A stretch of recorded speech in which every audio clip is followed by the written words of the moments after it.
नमस्कार, प्रतूस ट्रायल किचनमध्ये तुमचं स्वागत आहे। आज मी बनवतीये आलूची भाजी, जी की अगदी सोपी आणि सहज आहे।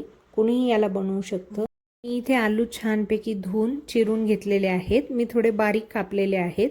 तुम्हाला हवे असेल तर तुम्ही जाडही कापू शकता। नंतर तेल छान गरम झाले की त्यात जिरे मोहरीची फोडणी घालायची। त्यात टाकायचे आलू पण छानपैकी परतून घ्यायचे। 5-7 मिनिट आलू परतून घ्यायचे। थोडेसे ते शिजून जातात गरम याच्यामुळे।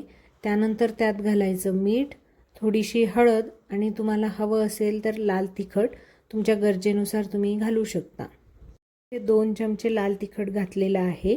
तुम्हाला जेवढं वाटत असेल, जेवढं तिखट हवं असेल तुम्ही यात टाकू शकता। हे सर्व एकत्र परतून घ्यायचं। त्यानंतर शेवटी यात घालायची कोथिंबीर। परत हे 5-1 मिनिट परतू द्यायचं, म्हणजे आलू पूर्णपणे शिजून जातात। अशा प्रकारे आपली भाजी ही रेडी आहे।